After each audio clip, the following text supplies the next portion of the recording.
Maybe don't know. This time, this time, this time, this time, this time to build, this time to build, this time to build, this time, this time to build, this time to build, this time to build, this time power, this time to build power, this time to build power, this time to build power.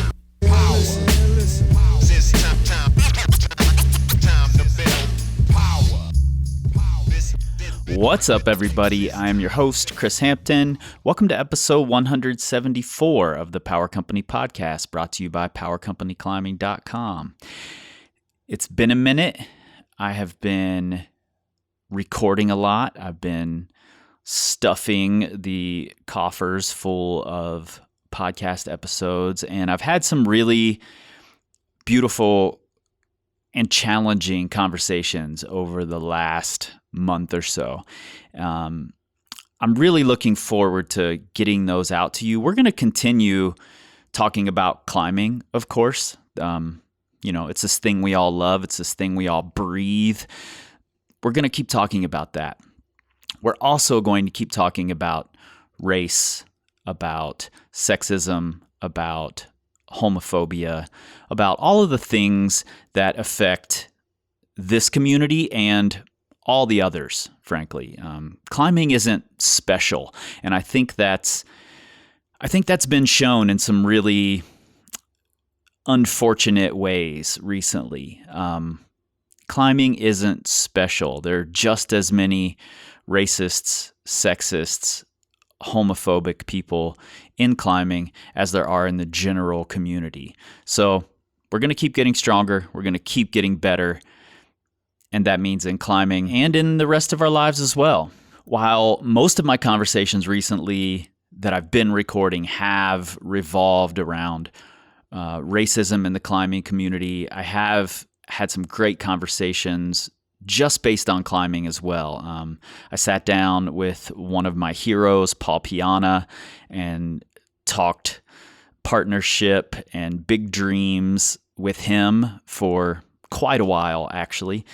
So that and more coming soon. Just a couple of quick notes before we get started. We recently got a shipment of our footholds in stock. Most of those are gone already, but we do have a few sets of the Inductor 20s left over. Those are our favorite feet on our 45-degree wall. They're very, very hard to use on a 45, but extremely realistic to outdoors. They force you into positions that most footholds today just don't, because frankly, footholds are hard and time-consuming for companies to make. So the bigger and blobbier the foot, the easier it is to make, the more money they make. That leaves us with big blobby feet. Check those out if you've got a home wall and you're looking to step your game up. We also just released, and I'm really excited about this, 2 new proven plans. And these are the Just Climb More Boulders, Just Climb More Routes. We called them Just Climb More because that's the advice that a lot of beginners and new climbers get when they start asking about training. And frankly, it's cop-out advice. It's lazy advice. Of course we should be climbing more, but we shouldn't just climb more. We should be climbing with intention, with attention to certain things, to specific tactics, and to the way that we move and the way that we feel when we're moving. So these 2 programs complete our line of proven plans. It was always viewed as this complete journey from beginner climber to advanced climber. So now you can go all the way from Just Climb More Routes to Climb 514, or Just Climb More Boulders to Boulder Strong within our proven plan system. So check those out at PowerCompanyClimbing.com/proven-plans. You can check the footholds out at PowerCompanyClimbing.com/holds. You'll find links to both of those in the show notes in your pocket supercomputer. I also want to take a quick second to give a shout out to my friend Joe with Women Uprising in Australia. They have coming up very soon on the 5th of September, they have a virtual climbing festival that is the the first women of color, queer folks of color, and adaptive climber-led festival in Australia. We've been doing similar things to this in the U.S. for quite a while. This is the first one to happen in Australia, and it supports the climbing community, especially in a time of lockdown. There's still some lockdown going on in Victoria. This provides a mental support that a lot of the climbing community needs to connect to that climbing community that we all find so valuable. And it also supports the athletes and speakers and the panel speakers in the event. 60% of the speakers aren't working right now due to restrictions. So this festival is a form of income for them. We're supporting the climbing community, and we're supporting the people in the climbing community who may not see as much support as others. So you can find them at wuclimbfestival.com, or you can also follow the link right there in your show notes. All right. Today's episode is one I recorded a month or so ago with Mr. Clipping Chains himself, Chad Andrews. If you're not familiar with Clipping Chains, it's a website that talks to climbers mainly about financial independence.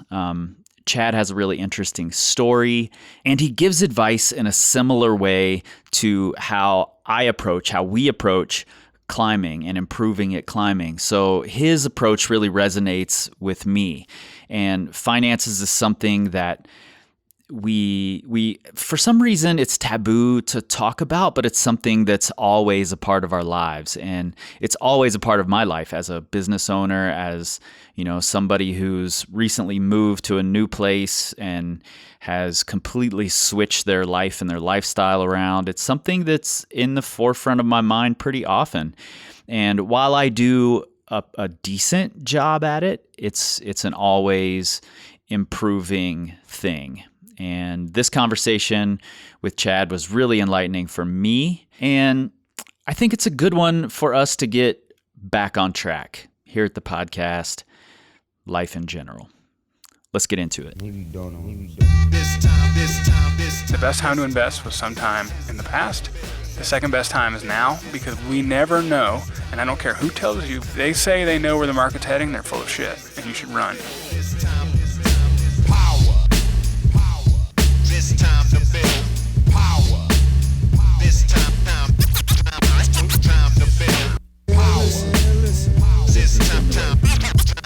I like these super small, throw it in the bag. Yep. Cool. So can I just start with like a kind of a big question? Yeah. When we were starting Power Company, it was a little bit taboo to talk about training. Yeah. Like people were like, I don't need to train, or I don't want to train. It's going to ruin my climbing. Climbing's a lifestyle sport. Yeah, exactly. Yeah, not athletes. So why is money so damn taboo to talk about? Man, it's $1 million question I don't know how to answer. And I used to feel the same way. I think I discovered climbing and my first real job, career job, real money making job, within 2 weeks. It was the exact same time, 2010. And I was in Houston, and it's a very, very corporate kind of town. Lots of people making money, and it's very big in the energy industry, which was what I was in, oil and gas. And I discovered climbing, and that was more my kind of people. I think climbers, this is me generalizing, but tend to be a more liberal bunch, kind of free-spirited bunch. Obviously, very generalizing. I know there's people that don't fit that mold, especially in Wyoming. But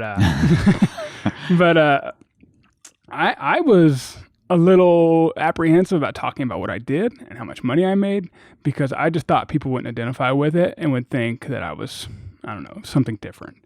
I think in that today, I think it's changing, but today, I think in climbing, to this day, it's still kind of, I think people still kind of keep a cloak around how much money they make, whether it's high or low. And I think there's almost more glorification in saying you don't make much. And that, live simply, and there's bumper stickers that say it. And I'm all for about living simply. Why is money taboo? I don't know. I think it's just because it's one of those things that can potentially separate those from who have and have not. And we try and put ourselves in equal footing Sure. with those around us as best we can. But, man, I don't know how to answer that. I think what people try and do with money and how they portray it, I think there's a lot of confusion on what looks like wealth and what actually is wealth. Yeah. I think when people see a really nice house and nice things and nice cars and jewelry, we equate that with success. Mm-hmm. And those people could be horribly in debt, up to their ears. Right. Hundreds of thousands of dollars in debt. And I remember when that first came across my radar as a kid, I'm like, really? Like, they have all that stuff and they're like hurting financially? Right. Because you just think that you have to. Whereas there's a book called The Millionaire Next Door, and it talks about all these instances of people who actually are millionaires, who actually have that net worth, who actually have like real solid wealth and savings, and they don't look like those people. It's a perfect name for the book because they're usually people that you would just think are just kind of average. Right. They drive normal cars. They drive like a Honda Civic. They don't do flashy things. They don't have caviar parties. And kind of once I started to identify with that, I got very interested on what wealth really is. And because I was one of those people who, I worked in restaurants forever and, making money in restaurants. And I just thought everyone else making money was some sort of sellout. So I don't know. I'm getting off on a tangent. I don't know why money's taboo. I just think it's so interesting to me that it is, especially in this climbing space, because we've got this like revered history of climbers become successful business owners, the Yvon Chouinards and Doug Tompkins and Royal Robbins and I go to these climbing industry events like CWA, and I love having conversations with these people that I've watched come up and reinvent themselves multiple times and create successful businesses within this climbing space. But then there is this taboo around how much money are we making, right? And even in the, not in the industry side of it, but if we look at just climbers, now we all want to have these, $70,000 vehicles that we're going to live in, and $70,000 is money, and you have to get that money somewhere. So it's just so odd to me. And I was curious if you'd seen any patterns in why. And I think you might be right that it's a separator, it's almost a divisive thing to talk about. And I do see it changing. I mean, you were alluding to $70,000 vehicles. I think we're talking about big vans. And I talked about this on another podcast. I think that is starting to be a little bit of instead of a Rolex, like now it's a very nice van. And I don't have any problem with that. You can make good economic sense with that. But I do think we're seeing a little bit in the last maybe 5, maybe 10 years of kind of money and flashiness entering climbing, whereas 10 plus years and back, it was like, dirtbag actually meant dirtbag. Like you slept in the dirt. You maybe had a beater car, but, the Camp 4, and that was still very much glorified. But now I think we're seeing a change, and I'm all for it. I kind of fit that demographic of people who have maybe the white-collar jobs, maybe have some location flexibility, and they're like, well, hell, maybe I don't need a house, but I'll put a hell of a lot of money into a van, but that's going to be my house, and that maybe makes great economic sense. So, I do think we're seeing a change, and I think that's why, this website I started, it felt like the right time to start talking about it. Like maybe 10 years ago, I would have been shunned. Like, how dare you, bring money into climbing. This is a pure sport, and we shouldn't be talking about, investing and building wealth. That's just dirty talk. And there's still going to be a contingent of that. Honestly. Absolutely. Yeah, there's always going to be. I still battle with people who say there's no reason to train. Exactly. I always make parallels to training because I think there's so many similarities. It's just optimization and it's accepting of a mindset that a lot of people out there can tell you all the nuances between max hangs and repeaters and why it should be 7 seconds instead of 5 seconds. I say, man, if you put half that effort into trying to figure out some simple financial things, you could have way more tangible results for one. I mean, because we know that hangboarding and climbing is very wishy-washy. Right. We can. Right. I mean, you're a coach. You've probably seen many people who you can give them the best plan in the world, but it's not always cut and dry on whether they're going to improve. And some people will improve like gangbusters, and some will go nowhere and complain. Right. Whereas, I think there's some pretty simple systems in money that if you do them and if you stick to that plan, I mean, you almost surely will see results, which is a little bit different from climbing. But I do agree that there's still this, just like with training, there's still going to be a contingent of folks who will say, never, not over my dead body, I will not train because this is a lifestyle sport. And also never, not over my dead body will I entertain the idea of having money because that will pollute you or make you evil or something like that. Yeah. Right. And I was gonna get to this in a few minutes, but let's just go down that path while we're here. With something like hangboarding, and you're exactly right that there are people who go really in depth with like, should it be 5 seconds? Should it be 7 seconds? How long should I rest? What's the correct protocol? And in my view, having watched thousands of climbers, those are the things that we spend so much of our time on, so much of our energy on, so much of our thought goes into, and they give the tiniest results, very often. Mm-hmm. Yes, there are going to be people who hangboard for a cycle and see major results. Mm-hmm. But then after a cycle or two of that, the results are much smaller. That was me. Yeah. And we have, same here. And we have much bigger things we can pay attention to, but we end up not paying attention to them, and we miss out on those bigger gains. Yep. Where are the areas you see financially people putting a lot of focus that maybe don't provide the best results? Whether that means they're putting their money into it or they're saving or being frugal by doing these things, but it really doesn't make that big a difference.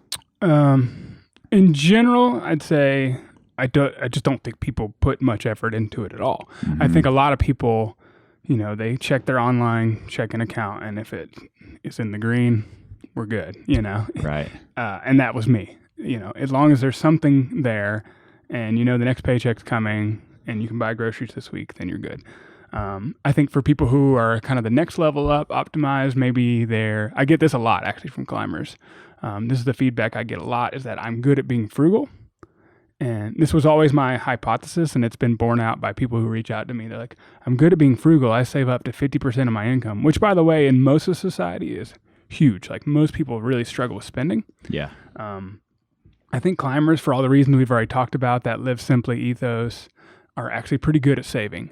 And now climbers more and more so have better jobs.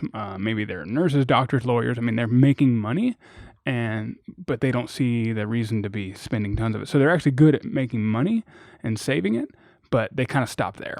And I talk about this a lot, and this is where people get a little puckered, is when you talk about the investing side of things. If you just leave your money in checking or savings, you're kind of falling behind to inflation. So every year, the stuff you buy costs about 2 to 3% more on average. Mm-hmm. Whereas, your checking or savings account makes virtually nothing. So you're always falling 2 to 3% behind. And a lot of people will be like, well, how am I ever going to not need to make a paycheck? Like when I get to in my 60s, like who's going to pay me?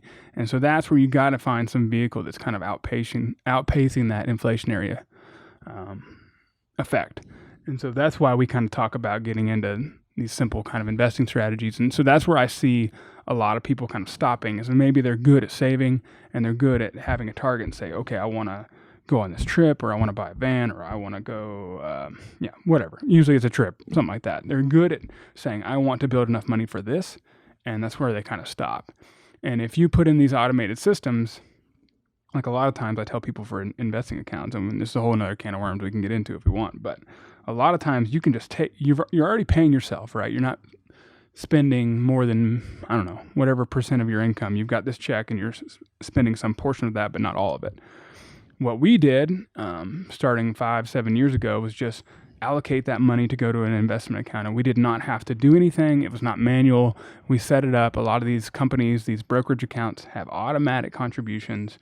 and you tell it where you want it to go, how often, and what you want to buy with it, and it just happens. And I love simple things, and that's one of those simple things that a lot of people don't take advantage of because they don't know, and I didn't know either.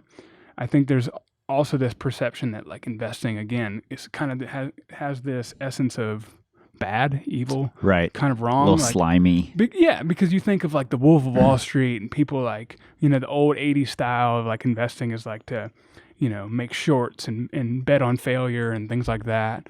Or, like The Big Short. Have you ever watched that? Always looking for ways to get rich quick kind of schemes. Yep. And what I view this is, and I tell everyone, is like this is a long play, and it's to build a lifestyle.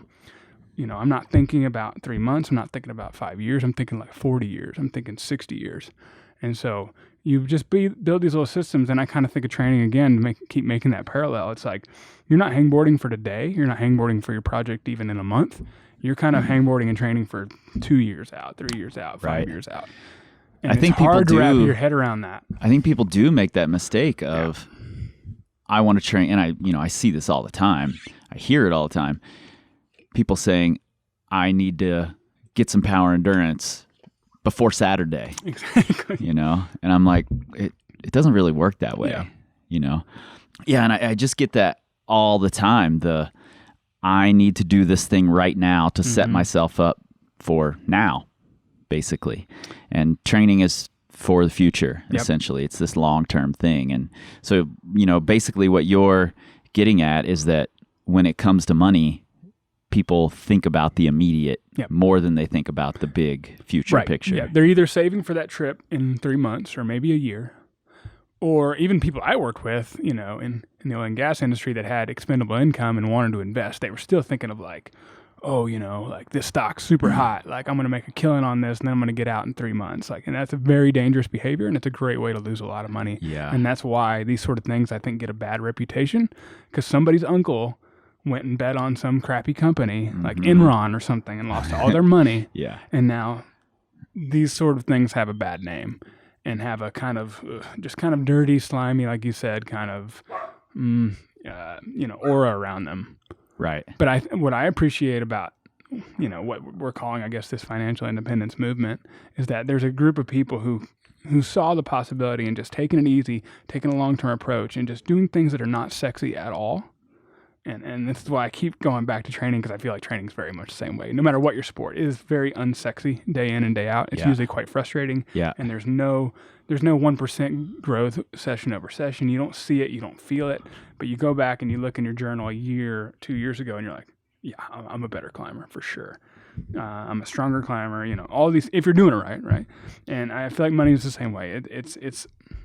It's little things that you don't see on a daily basis, but it's not about chasing the big next thing. It's not trying to ride any sort of wave. That happens, Yeah.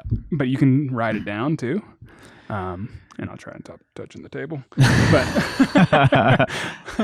so I don't even remember what your question is. I feel like I'm going off on a tangent. But Well, yeah. we were talking about areas we put a lot of effort that maybe don't have a big return, and Right. I was thinking about this yesterday because I'm a DIY person. I love to do things myself because I love to learn things. It's less of a I need to save money thing and more of a I just want to learn how to do this thing. Yep. And I also feel like if I learn to do it, I'm better prepared to hire someone to do it in the future. Exactly. I feel exactly the same way. Yep. And yesterday I cut this tree down. There was a tree here that I'm like, oh, I want to get rid of this tree, Yep. and we've been planning to, and I went back and forth like, I don't know how to cut down a tree. Should we just pay somebody? It's very close to the house. It's leaning toward the house. I don't even see where it was. So you did a great job. I don't even see the Yeah, stump. exactly. It's right there, hidden under that sawdust. But For the record, he did a good job. and I didn't damage the house, which is a huge plus. And it was just a fun experience for me. But next time, I'm going to pay somebody to cut down a tree. Right. And I think that we get caught up in this DIY thing as a money saving tool, and it's not always.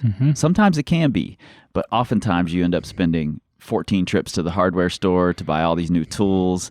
You're spending hours and hours and hours of your time, and then you end up with this thing that would have cost you much less to just have it built. Yeah, I completely agree. And just on the being frugal side of things, I talk about this in like 2016 when we really got into saving and investing, and we wanted to maximize our savings to the nth degree. We went too far, and I refused to pay anyone for anything. And I was all about DIY, which is great because you do get some skills. And then, yes, Totally. when you hire someone, you start to understand like what they do and whether they do a good job with it and whether what they're charging is reasonable. But you also can miss the forest for the trees and make your life miserable when, is a few $100 going to make or break it? Probably not for most people. And like when we just left Denver, we hired a moving company, and I didn't want to do it because I'm like, man, it's like $600-700. It's like we can just strong arm this stuff, but it was me and my wife, and I'm like, man, money well spent. So you have to find. Yeah. And we've talked about this, and I write about this a lot. Where people spend money is usually three big areas, and it's housing, it's transportation, and it's food. And if you're obsessing over, a little $300 one-off expense, it's probably misplaced priorities. Right. And so those sort of things I see is very common for people who do get really frugal.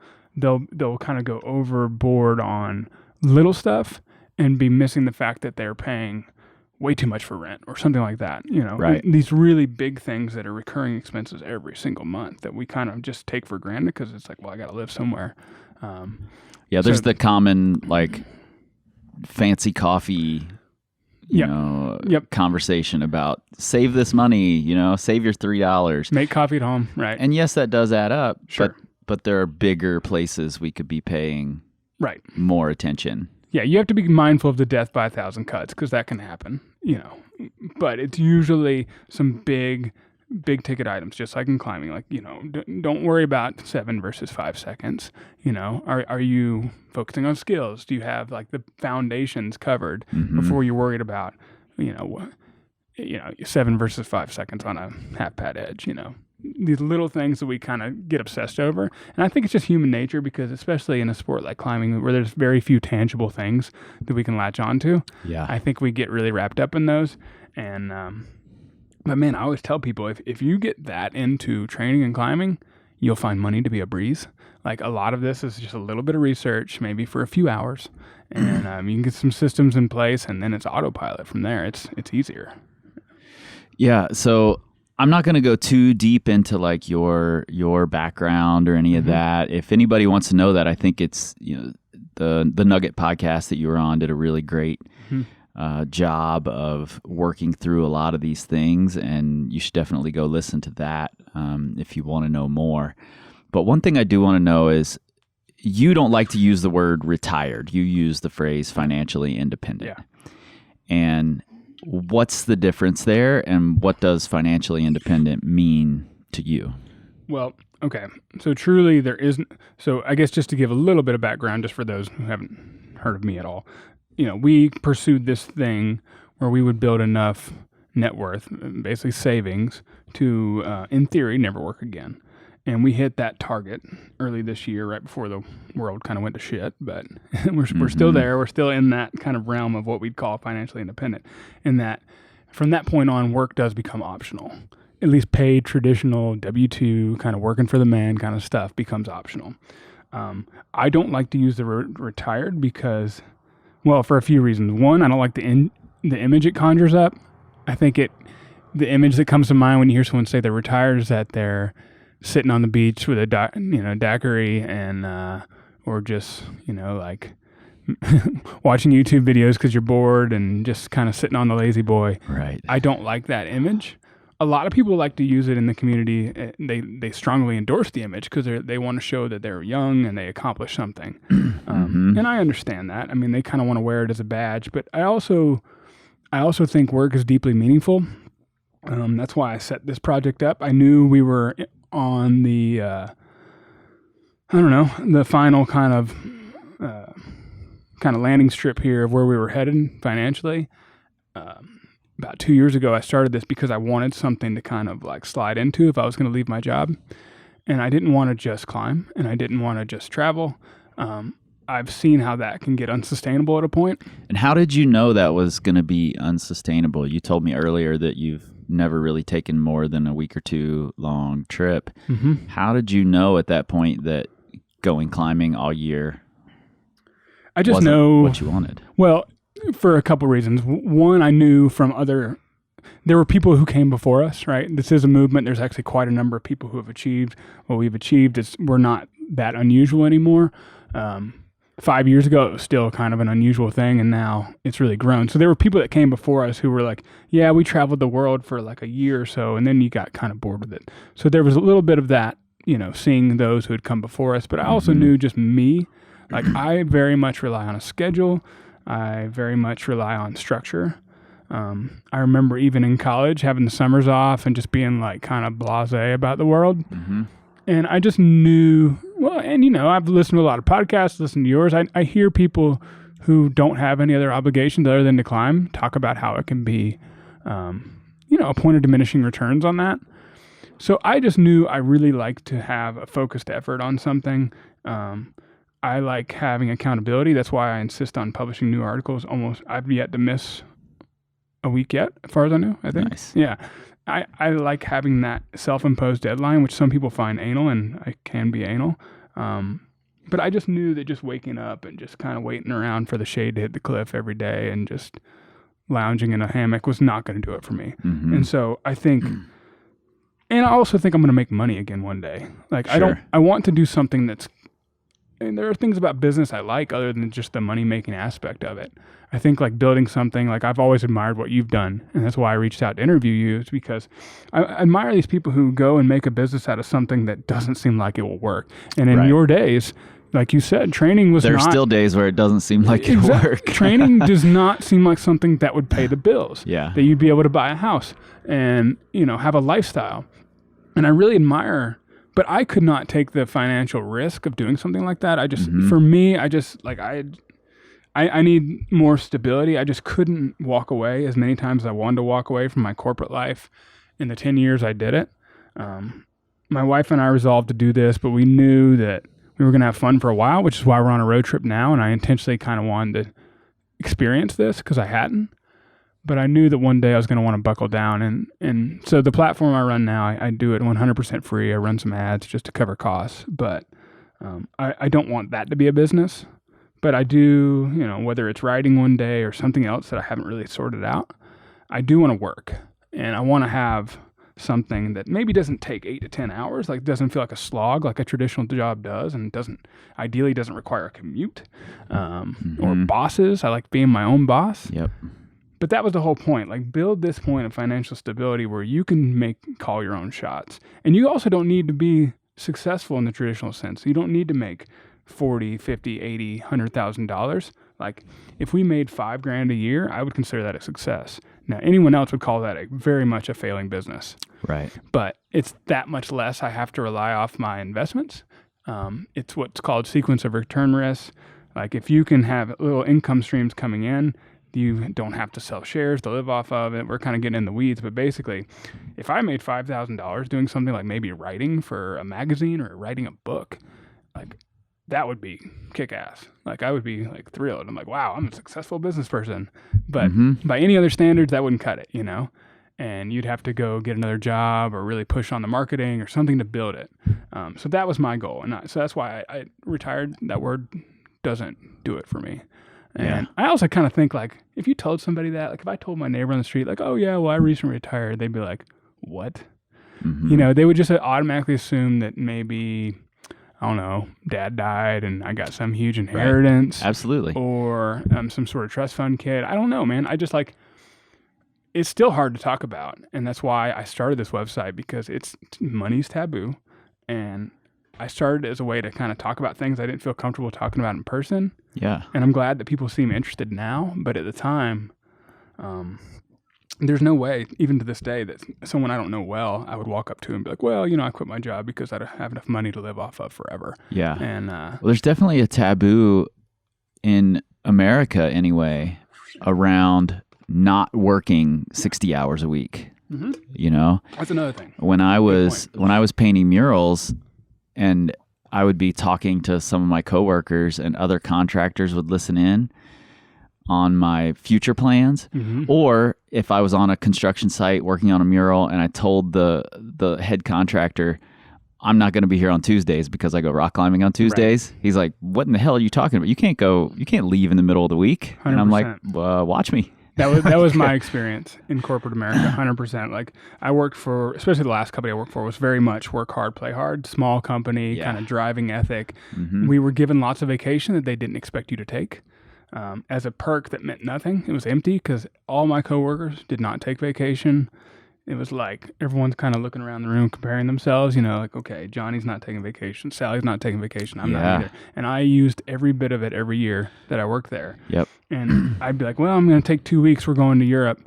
And they're like, really? Like, didn't you just go like 8 months ago? I'm like, yeah, well, there was a good flight deal. So I'm going again. Like I got the vacation. I'm not breaking any rules. And yeah, I'd head out at 4 on the dot because I wanted to get to the gym before it got busy, whereas other people were there till 6, 7, 8. And but I also found that once you didn't care, and I've talked a lot about this, and I find it, and this is the one thing I always try and get to people that they don't understand is like once you do have a little bit of financial strength, like you can start calling your own shots, and people start actually appreciating it for you for it. And I did have some people who were like, man, it's really cool that you like are going on these trips and like living your life. Like, like I think they start to see like, maybe I don't have to be such a workaholic and maybe I don't have to kiss so much ass. And, you start to kind of have this, kind of arms crossed kind of feeling like, well, what do I got to lose? Like if they don't like it, they can show me the door, but I've got a decent amount of savings and I'm not worried about it. Right. But you're 100% right. Especially in America. I think there's this, and it's worked well for us, hard work has got us a long way in this country to some degree, but there is absolutely a point of diminishing returns on it. And it's usually our health and happiness. And it can be your children that you don't see, when you're at work 12, 14 hours a day, somebody's suffering and it's usually you and somebody else. Yeah. You made a comment a few minutes ago about you didn't want to take or you didn't feel comfortable taking the financial risk at that time to, for whatever it is, this, I'm creating a business that doesn't seem like it can work, and that's definitely a financial risk. And you were in a position where you didn't feel comfortable taking a financial risk like that at the time. And that just made me think down this road of why did I feel comfortable? I was certainly not in a financial position where, oh, I'm good, I can take this risk. And I think what it comes down to is that I had just had a lot of practice at being in those risky situations, like I've had Hazel Finley on the podcast. You've interviewed Hazel on the Clipping Chains blog. And, she talks a lot about practicing risk and practicing in fear. And, I grew up in this situation where at 16 I moved out, lived on the streets, and then pretty much every year from 16 until recently, the last 3 years, there's been a point every single year where it's like, okay, the bank account's almost empty.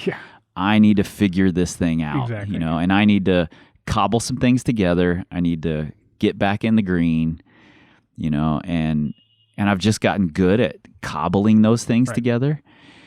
And that's what this business was supposed to be. It was supposed to be okay, I'm going to go full time into cobbling together, and doing something you love. Not that mural painting wasn't something you loved as well. Right. And that was going to be part of the cobbling together. Like I know I'm moving to Lander. Yep. I'm not going to be able to paint murals in Lander, but I can drive to Jackson. Yeah. And, I had a good enough reputation in that world that I could certainly go to Jackson and work with interior decorators in, expensive houses. And I could sell paintings in galleries and, so I had this whole cobble together idea, but it's something I had practiced for years, It's a really good point. I never actually considered until you just mentioned that, because I did not have any practice in that. I came from a pretty comfortable middle-class existence, not so unlike many climbers. I think, we talk about privilege a lot. I think climbing is one of the more privileged sports there is. Absolutely. I mean, a lot of us in come... a lot of ways. A lot of ways. Not and a lot just of us, financial privilege, but racial privilege. Yep, and exactly. Yeah. And so I think a lot of us come from pretty cushy backgrounds. And, I went to college and I went and I knew I had to get a good job, and I did that very traditional path. So there was nothing in my upbringing that either enabled or even required me to get uncomfortable and take big risks.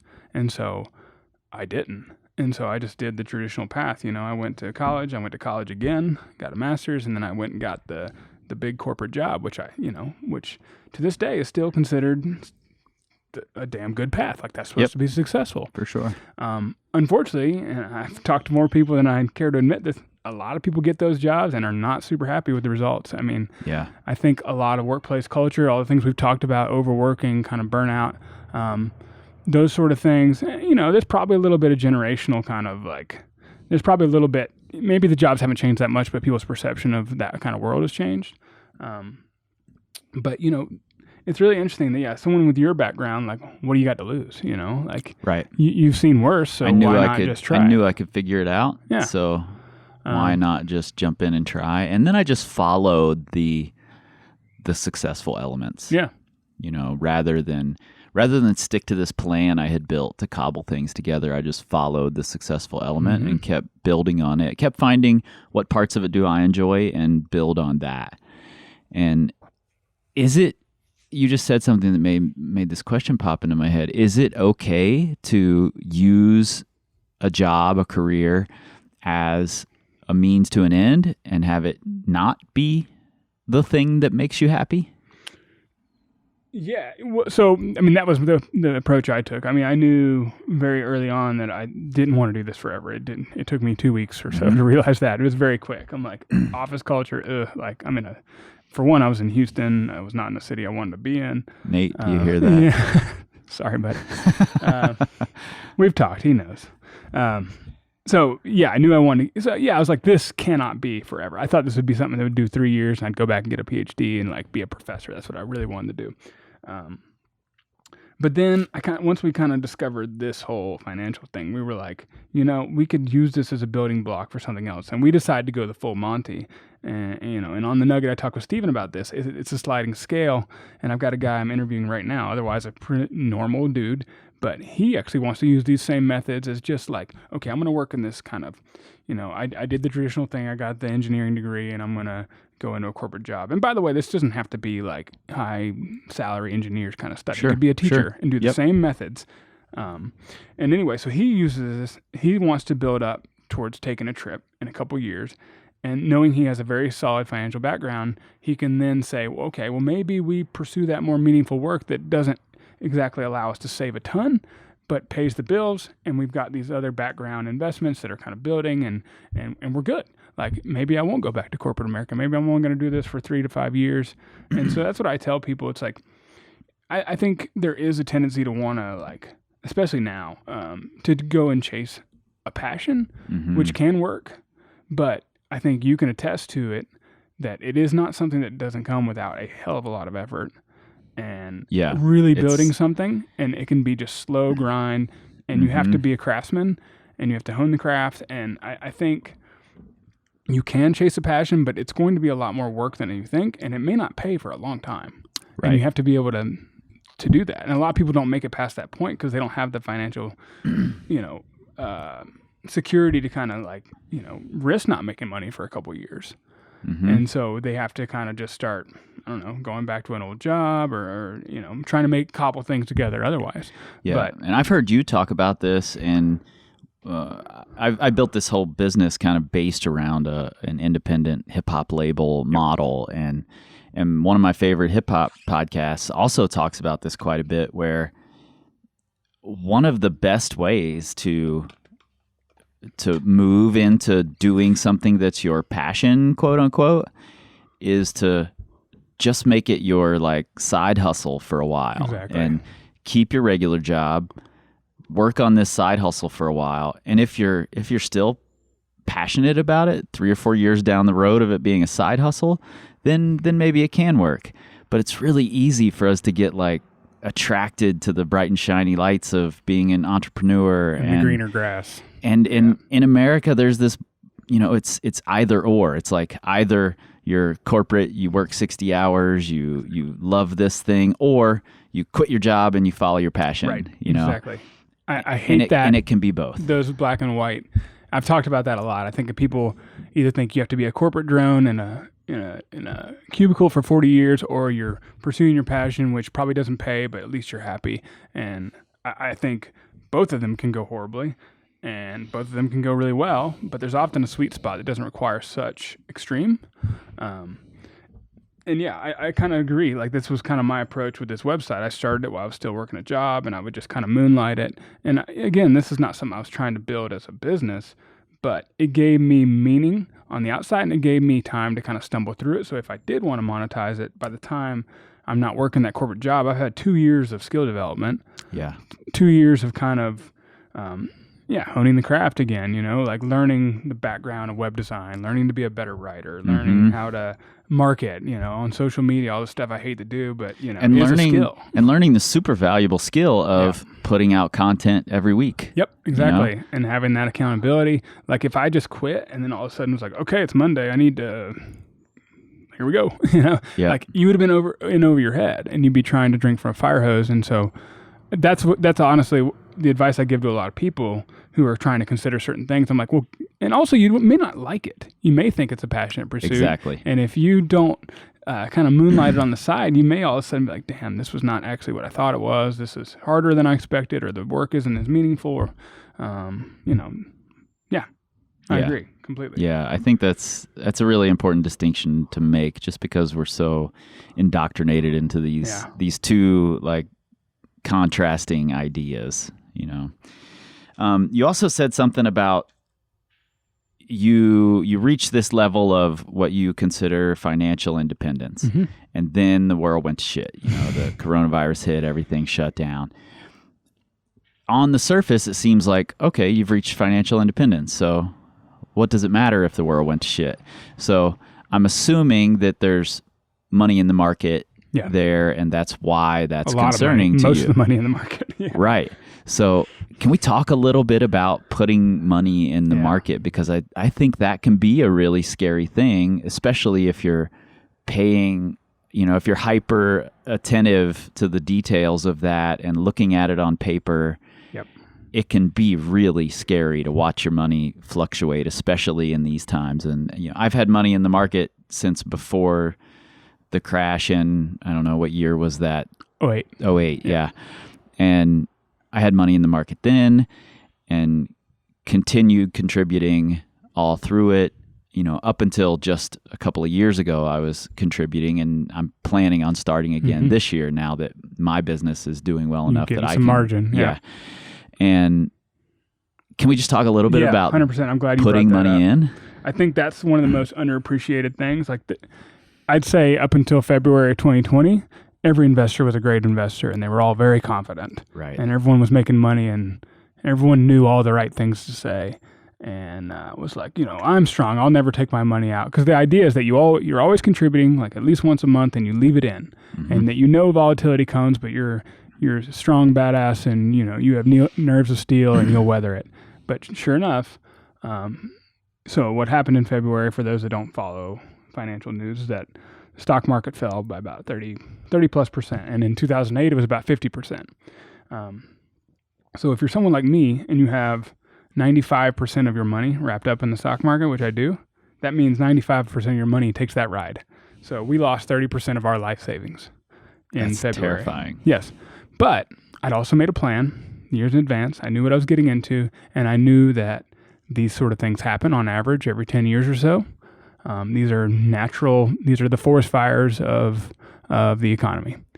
This one was different, and that's why I think it freaked everybody out, because it wasn't a normal economic event. It wasn't like a housing crunch. It wasn't a out of control debt. It wasn't something like 2008 that we could kind of understand, but we didn't see coming. This was a virus, and so I think a lot of people freaked out that this was kind of like end of days apocalyptic stuff, and everyone was getting out of the market because they've already lost maybe 15%, and they can't lose anymore, and they don't see the bottom of this. And that was very much a sentiment in 2008. I was not an investor then. I was young. I was in college. I had no money.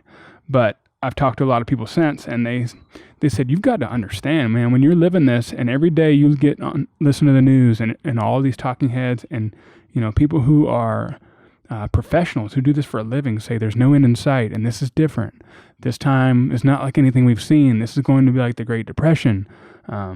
When you see people lining up at the bank to take out cash, which happened in February, that's very scary. And you don't want to lose any more than you've already lost, so you get out. Unfortunately, by the time you decide to get back in, it's usually kind of late. Yeah. Like we've been raging along for months. Like right now, oddly enough, with everything in the world going on, we're almost back to our February highs. It's hard to believe, even for me.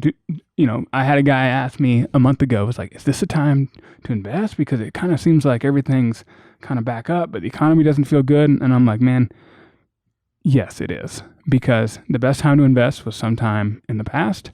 The second best time is now, because we never know. And I don't care who tells you what. If they say they know where the market's heading, they're full of shit and you should run. If you've got an investor that says, I know this is, or if you've got like a financial advisor or something that says this fund is going to be a winner, run. If you've got anyone that has any sort of idea of what's going to be better in the future when it comes to the stock market, run. But in general, as people are apt to say, the stock market always goes up. And that's a long-term trend. We know in the short term it will not always go up. We saw it tumble fantastically, like in a rate we've never seen before from February to late March. But we know that this too shall pass, and one day we'll be sitting much higher than we were in February, and that will all be a distant memory. There are people who in maybe March of 2009 thought this would never end, and that was the bottom of the market after the 2008 crash. And then for 11 years, it climbed and climbed and climbed and climbed, and we were due for a crash, and hell, one came. And so that's just the game you play, and you have to know that these sort of things happen. And yeah, it was hard to watch and know that your life savings is tumbling by, in some cases, 10% a day. Yeah. That's what happened. But you also made a plan, and the worst thing you can do is change the plan in a time of crisis, and that's whether that's your money or your or anything. I mean, you made a plan for a crisis and you stick with it. And so that's one thing I talk to people a lot about. I'm not a financial advisor. I don't charge for my services, and I certainly don't take on any legal obligation for them. But one thing I tell people is you have to understand the psychology of what you're getting into. This will make you wealthy. I guarantee you it. It may not be tomorrow. It may be 20 years from now, but you will have a lot more money than you did today. But you're going to have to ride some waves. And that's just the game. And that's why the stock market gets a bad rap, because when it bottoms out, people freak out and they run to cash, they run to gold, whatever. And by the time they're like, shit, things are going well, everyone thinks they can buy high or sell high, buy low. What happens is the opposite.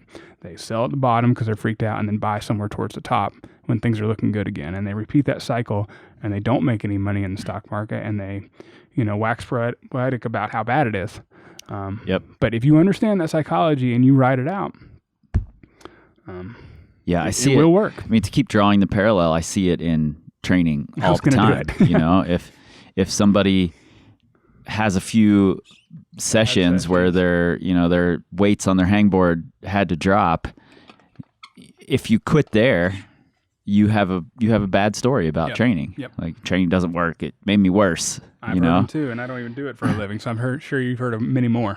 Yeah, and that's just not the case. If you take this much longer approach and you take this bird's eye view of it and spend years doing it, you will improve. There's almost no way to not improve if you're doing it intelligently. And there's a funny... And just keeping stock in it. There's a funny study. I don't even know if it's a real study, but it makes total sense. It's kind of always, it's like a little bit of an urban myth, but there's probably some truth to it. They did a study of who kind of beat the market or kind of did the best over a 30-year time frame, and the people who did the best were those that had either died or had forgotten they had accounts or didn't know they had accounts. Maybe they were inherited and they just sat. So the fact that they didn't know about it, they did incredibly well. But the people who were always checking, who are always reading about finance, trying to see like, I think the market's going to be going this way, so I'm going to start doing this, or I'm going to sell this and buy this, and trying to actively manage, those people almost always underperform just the market as a whole. So my philosophy is I just buy these index funds that mimic the market as a whole, and I am completely satisfied with being average. And I'm average. glad you said that Yeah. because most of my money is in index funds, and I tend to take the approach of I don't even want to look at it. You should. Just let it do what it's going to do, and over the course of time, it'll end up on the positive. Now, I will say when we were kind of in this like wealth building mode, we would check once a month. Right. But we made it manual. There are apps where you can just check every 5 minutes if you want on your phone. You can see your whole life savings there. And it's probably addicting to do that. And that's why I don't recommend it. People like it because it's so easy, but I'm like, I kind of am glad I don't have access. I have to actually go into an Excel spreadsheet and manually add up, this account and this account and this account, sum them. And we would do that once a month because at that time, most of the time it was growing. I mean, from 2000, last 5 years, things were largely good and we were pumping more money into it every month. So it was a motivating kind of system to do that once a month because we'd be like, hey, we grew by X percent month over month. That's very tangible. Now we're excited. But once I got to the point where I left my job, I'm like, honey, we're going to cut that way back. Let's check that every few months, maybe. Some people do it like once a year, and that's it. And just kind of check in because there is that psychology of like, when you're constantly checking in. I mean, hell, if you check the news 5 times a day, I guarantee you're more stressed than if you miss it for 3 days. Absolutely. And I want to be an informed citizen, but there is absolutely a point of diminishing returns because your brain starts to go in different places when you're a little too informed. Yeah, I agree. And again, with training, it's really fun to see the gains, and then you get really invested in those gains, and you're looking constantly, and then it's really easy to tumble off that hill if you see a session or two where those gains don't happen. Yep. 100% agreed. But those are just part of it. You're going to encounter that stuff, and you're right. I hadn't really thought of it, but I do look at my statements more in depth when I know it's positive. Right. When I know the market's going up, when I know that trend is there, I'll pay more attention to the statement. And a few months ago, a statement comes in the mail, and I'm like, I don't even want to open this. You're I good don't want to too. look. I didn't. So we intentionally skipped the month of March.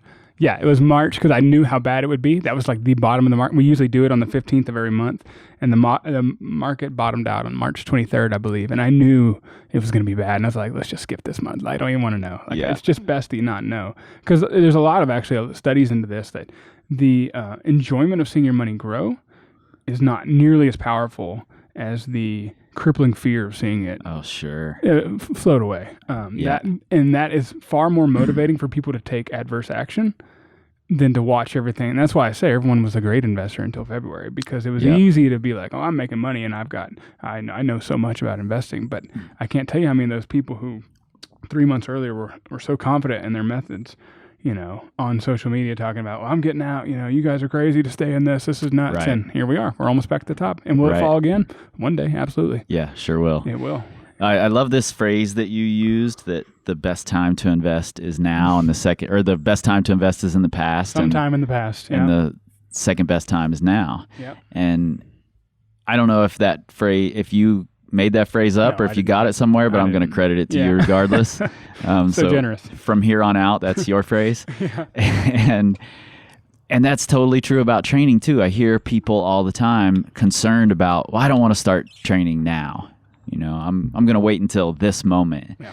And I'm like, what if we just swap the word training for improvement? Yep. Like, do you want to start improving now? Do you want to start building better habits now? Yeah. Or, training doesn't have to be this super micromanaged, add a half pound to your hang every session kind of a thing. There's a lot more to it than just that. Yeah. So, taking that jump into investing, even if it's very basic, let's just put some money into this index fund. $50. Yep.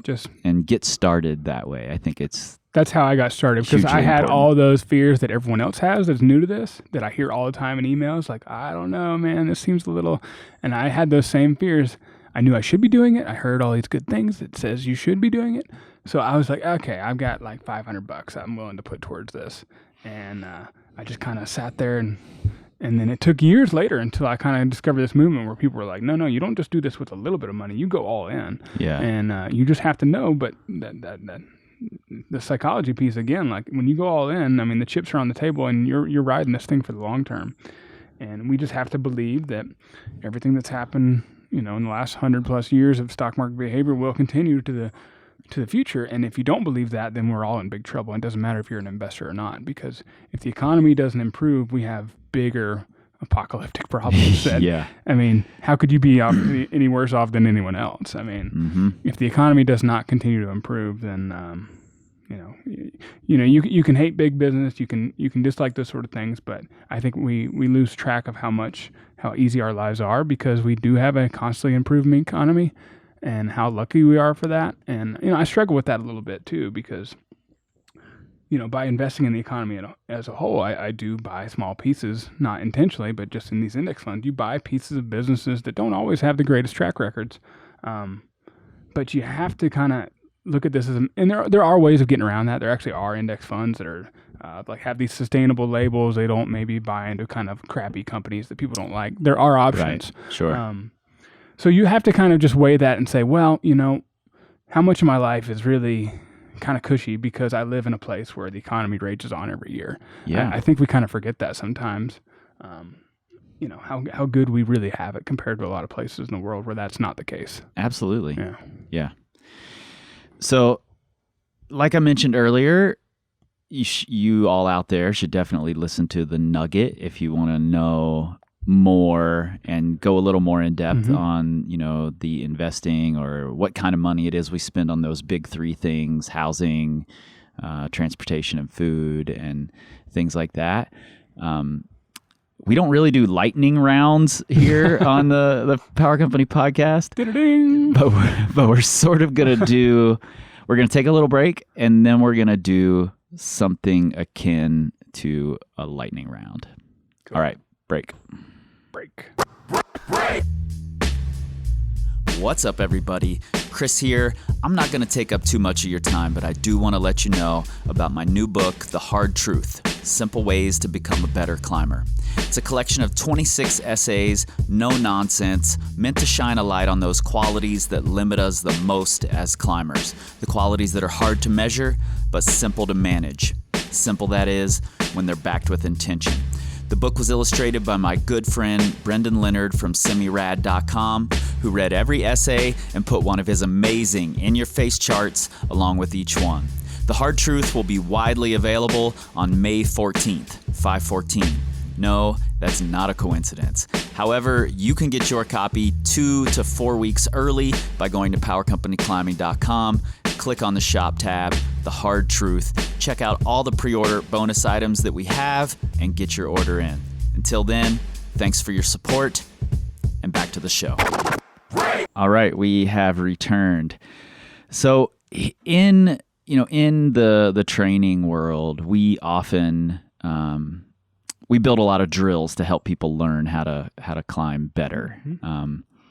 And we also hear a lot of rules that we don't necessarily agree with. Things like keep your hips close to the wall and, climb precise all the time. And I think there's a lot of value in learning when to keep your hips away from the wall, when to not worry so much about precision. And, just if you watch Adam Alder climb, he's maybe the best example in the world of this, where he doesn't look precise at all a lot of the time. He just slops his foot wherever, And I'm like, oh, what happened to those like laser toe point, drills that I had to do when I started climbing?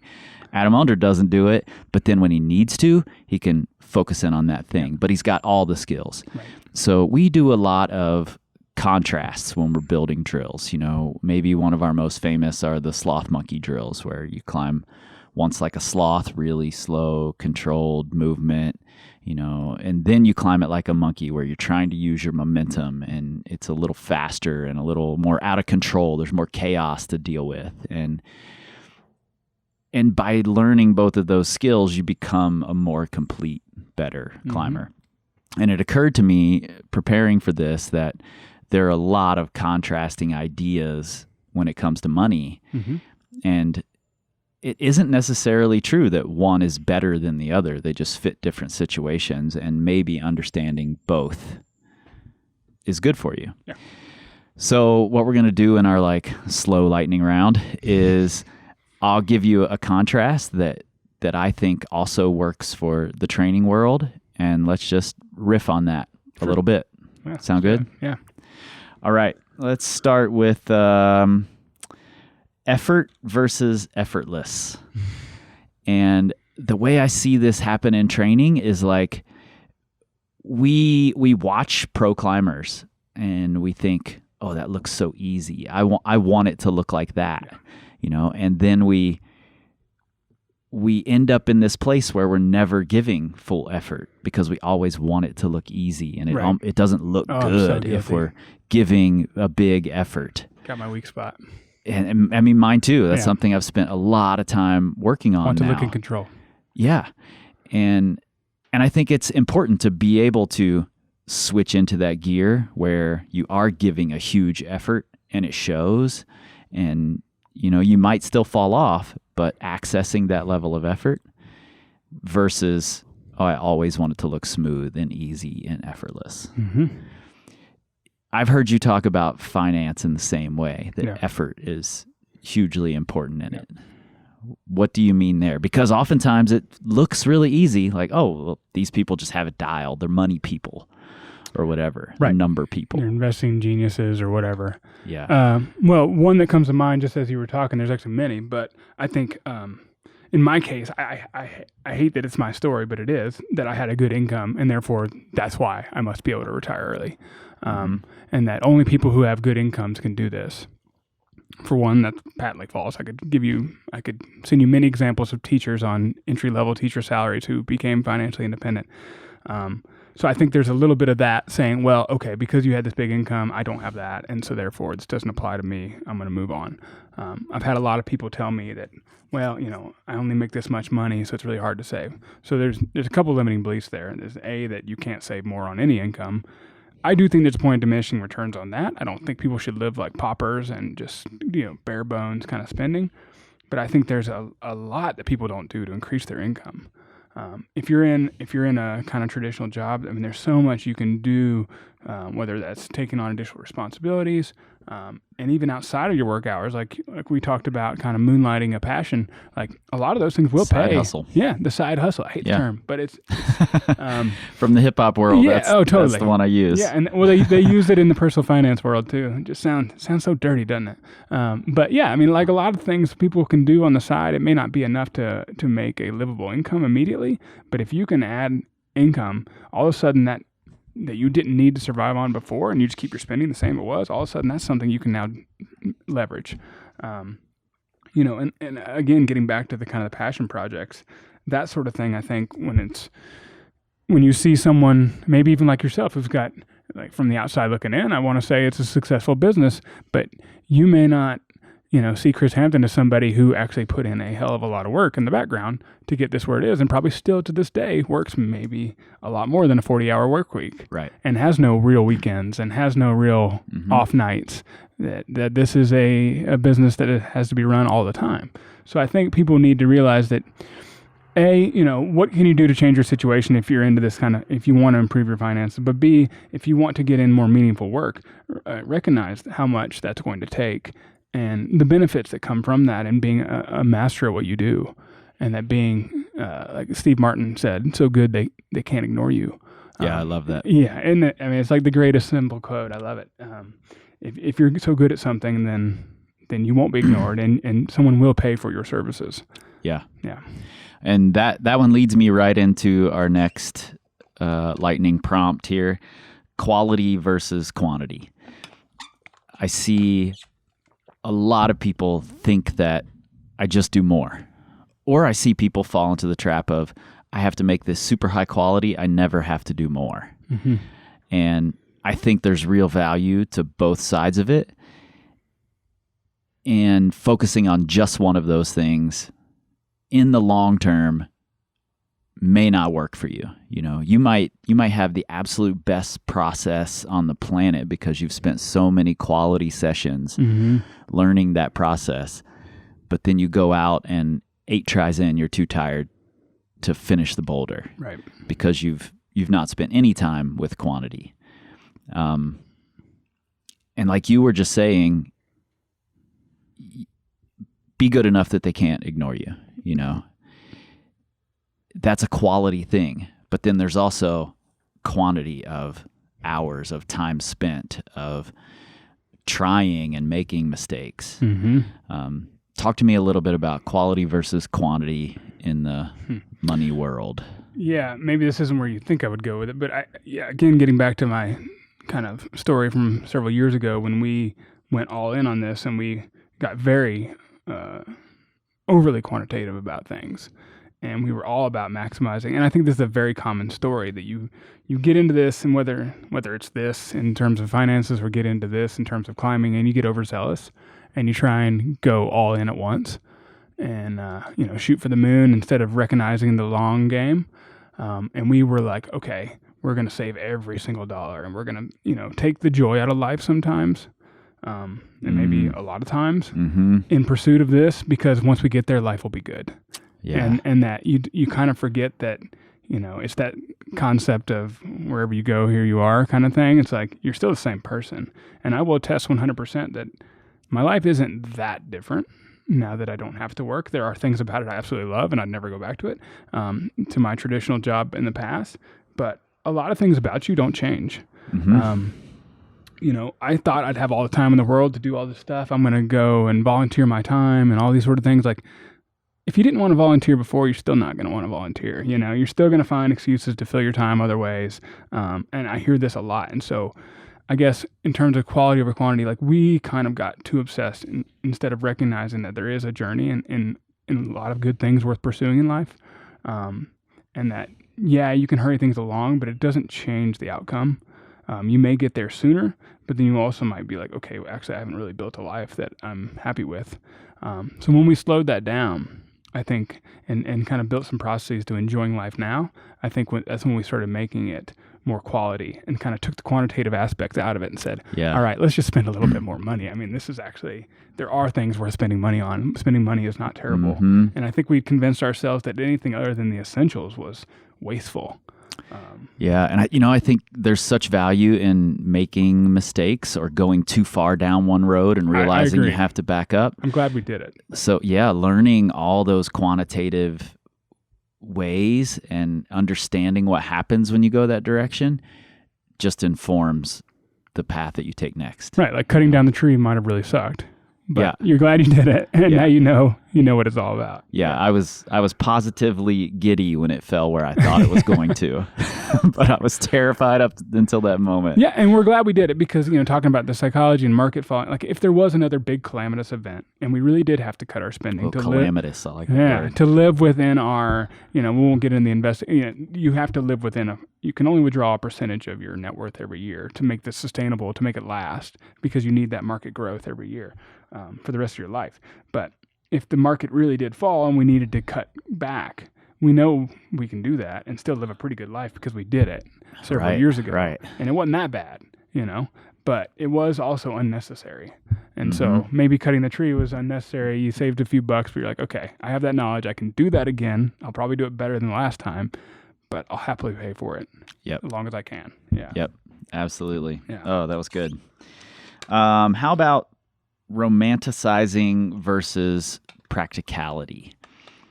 I think as a society in general, we have all these romantic ideas about things, and they've been exacerbated via media or whatever. And maybe in training, one of those is this, like, and I've said it. I mean, I've actually made the statement that the best way to get better at climbing is to climb.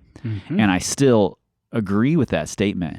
But if we romanticize it and it becomes all about just going out and climbing more and doing only the things that inspire you, there's also a lot of practicality to, I need to buckle down and focus on this one thing that I'm really bad at.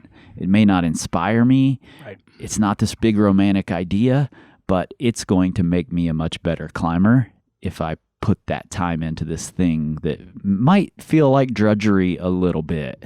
Right. So 100%. I think when you talk about romanticizing something, early retirement's got to be one of the most romanticized things there is. Yeah. To think of not having to work again sounds so incredibly intoxicating, and I fell for it just like anyone else. But the downside of it is I know people who have achieved early retirement who are very depressed. And there are people who achieve traditional retirement that are very depressed. And a lot of the reasons are similar. Is because maybe there's no structure to your life. There's no meaning. There's nothing that gets you up out of bed other than just, because the zest of being able to travel and see the world, like that's going to wear off. Just like we talked about earlier, like just climbing all the time would probably wear off. It'll be great for a while. Otherwise, you've got to start building meaning. And so I worried about that a lot. I really did. I gave it a lot of thought on what life would look like if I didn't have accountability. As much as you hate accountability to a boss or having projects, there actually is a lot of meaning in your life that we don't take into account on, having this thing to overcome that's difficult, getting it done, even though you might have had to grit your teeth through it and you hated it, but you turn in a project or you give a presentation and people are like, hell yeah, man, good job. That was great. And you're like, God, I hated that project, but they liked what I did with it. And I feel good for that. And you get a boost. And all of a sudden, if you go and retire early and don't put yourself in those situations where you have to do difficult things a lot, your life starts to lose meaning. There's just not as much worth waking up for anymore. And I do recognize that climbing is always going to be one of those things that we're pretty good about. A lot of us anyway are finding like difficult projects or something like that we have to overcome. But I think we all want something more meaningful than just this individual pursuit. Yep. Because climbing is very individual. I mean, yeah, there's team efforts on a big wall, or something, you can fist pound your buddy, but I wanted something. So that's why, to me, it still seems really anal, but every day I still kind of like build a schedule around my day. And I even like forced you to give me a time to come down here because I need that. I need to know, okay, like on Sunday, I'm doing this at 10 o'clock. That so far, I mean, I'm only a few months in, so I might be a sobbing mess in a year from now and be depressed too, like other people. But so far, I feel like that's been key, is that do these silly little anal things that people kind of scoff at and say, why don't you just go have fun? You're early retired, you earned it. Like, because I want to make this sustainable. And I also want to have habits that I can build on later if I do want to go back to working in a more traditional way and building a business, because I've got these kind of habits that I get up and I do this sort of thing and I have a routine and I drink my coffee and I work, like I'm in a camper in the middle of the woods, but I still get up and I work every day. I'm doing work I want to do, so it's easy, but it's not just like sitting out on the chair and watching this, sun go by for 4 hours. So I think it's super easy, and I see this all the time, that people are like, oh, early retirement, so dreamy. It also gets a lot of ire. Actually, a lot of people are like, this movement's super shit. People in their 30s should not be retiring early because they're going to be a bunch of miserable slobs.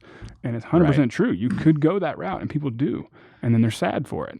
But there's a way to do both. I think there's a way to do both. And, check back in with me in 5 years. But I think I think there's a way to do both. And people have pulled it off, and they're usually the ones who are now kind of building some platform, whether it pays or isn't, but it's something they have to be accountable for. And that's why I wanted this project to force me. And then sometimes my wife's like, why you like give yourself so much stress? Like, now we got to drive in town on Sunday to get this stupid blog post ready. Like, it doesn't matter. Just like skip a week. And I'm like, no, I have to. Yeah. I just have to. It's just me. Yep. I have to have this thing that Monday morning goes out, and I'll walk up a mountain to get a cell signal to get this thing going, because it just, I don't know. I think it's really good to have structure. So. Yeah. Well, it's just for the record, I didn't give you any of these before we started, but you're leading me right into the next one really easily. So next, novelty versus habit. Yeah. I think people like to fall into one place or the other. I'm this free spirit, or I have this really structured habitual routine. And when it comes to training, there are people on both sides of the fence where I have a rigid training schedule, or I just do what feels good and I follow the wind, And I was just talking to Carrie Scott, that works with tension climbing and is just a brilliant all-around person. And she was here sessioning, and we were talking about warm-ups. I kind of go through the same warm-up cycle in the gym every single session, but I do throw in some novel moments. Like, I don't keep the routine exactly the same. I'll do problems in different order, or occasionally I'll try adding in a new problem, or I'll do a problem a different way, or I'll try to climb it in a different style. Or I appreciate having those little bits of novelty, even though it seems like the habit sets me up better for success. Right. It can also lead me to say, oh, this session's going to suck because I don't feel as good on this warm up as I did 3 sessions ago when I had a really good session. So that in turn tells me, oh, my session's going to suck today. And then then that happens because that's the way I'm thinking. Yep. So I throw these novel ideas in to keep my brain fresh, to keep my psyche fresh. And I do that throughout all of my climbing, not just my warm-ups. Yep. So I think novelty is a really powerful thing, but so is habit. And maybe I'm guilty of talking about habit too much.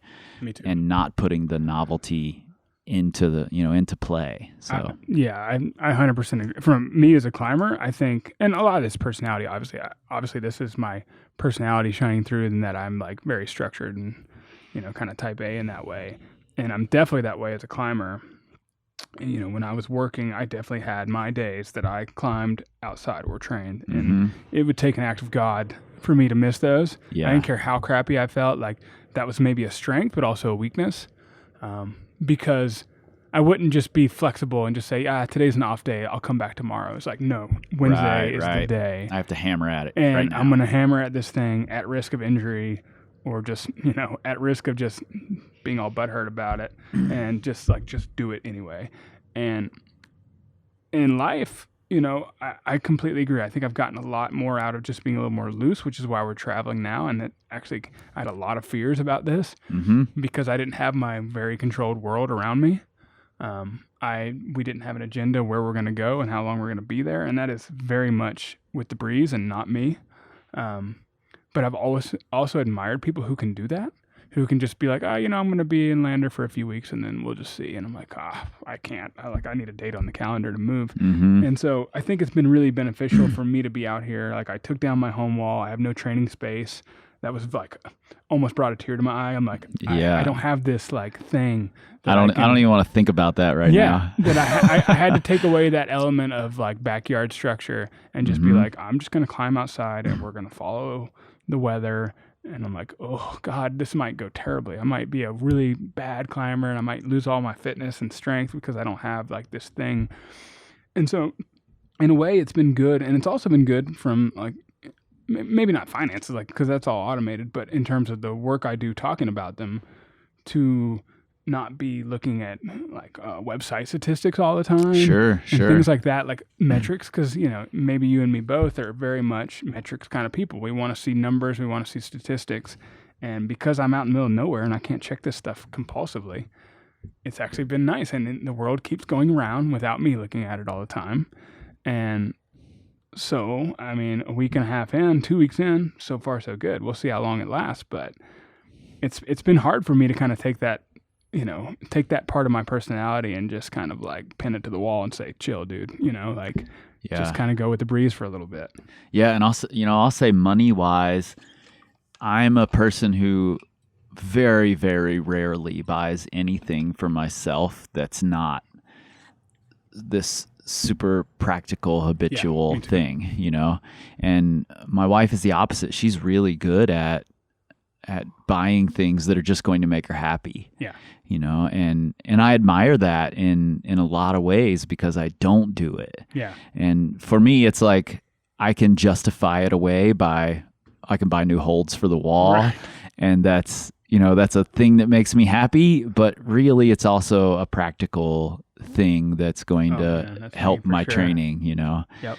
So that's something I would like to get better at, is occasionally buying something for myself. I can do it with like food if I want. If we're traveling and I want to go and I want to go eat really good sushi, I can do that. Yeah.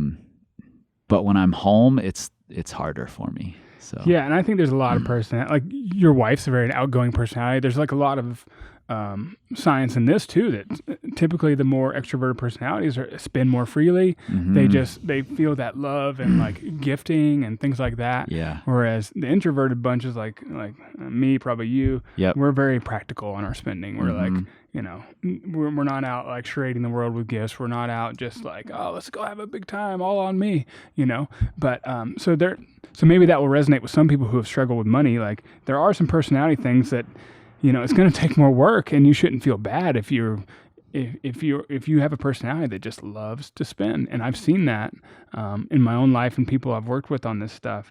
It's just that compulsive behavior. And for me, that's why I said I never really struggle with being frugal, because I've been that way my whole life, because I think it is a personality thing.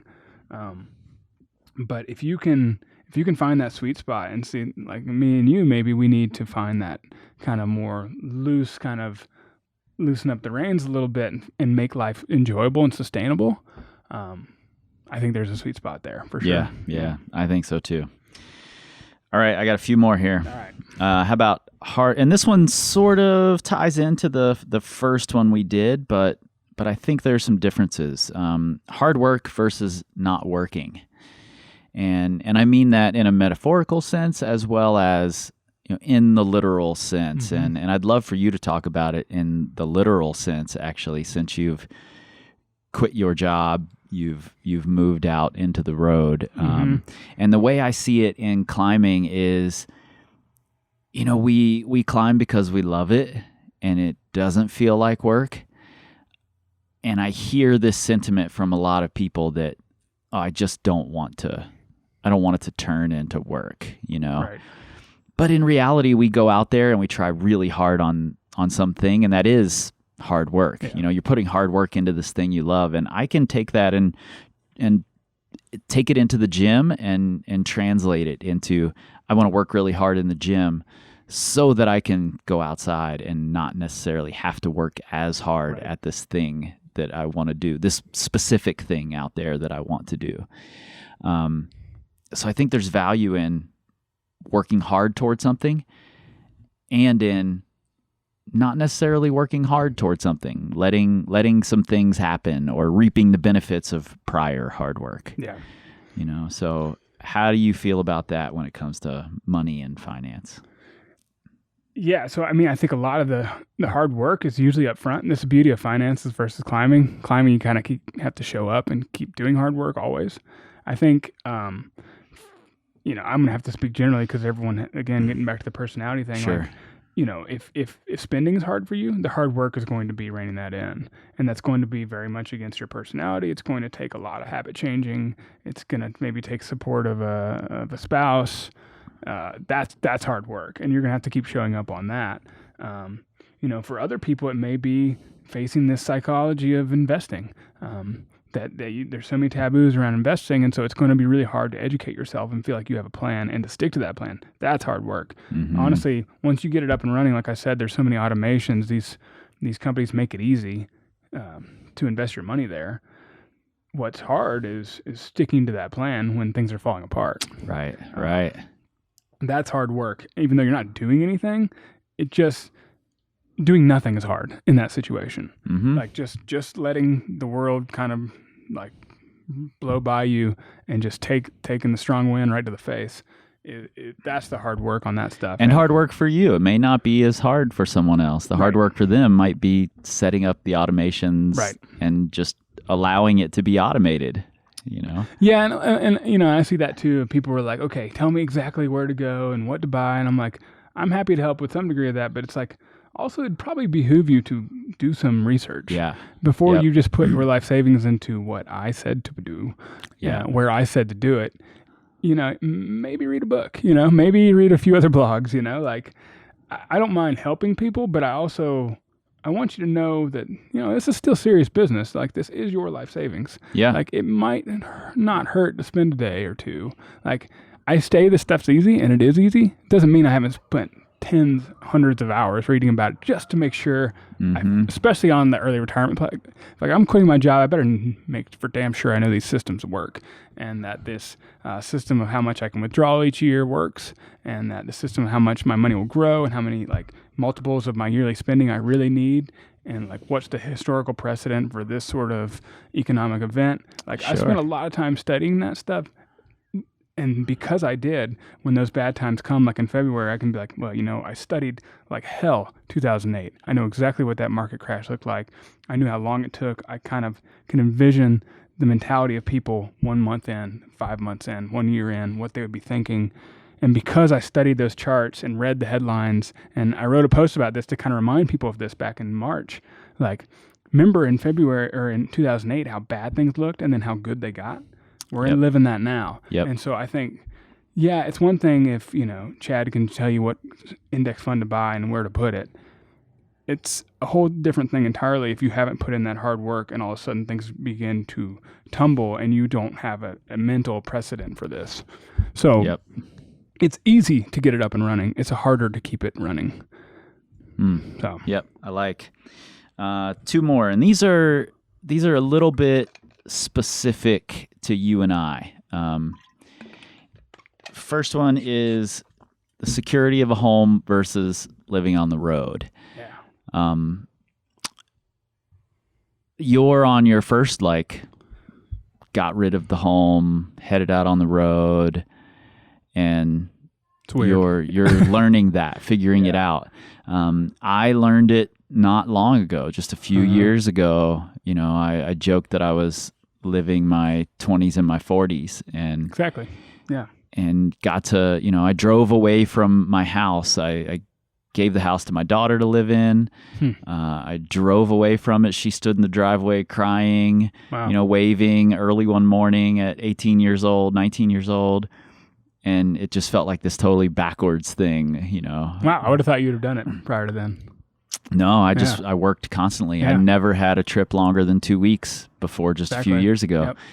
And so I've experimented with it. I've, ingested it, so to speak, and tried to understand what I like better, the security of having a house or the freedom of living on the road. And maybe that's the contrast, the security versus freedom. Are they actually opposite? Can you have both?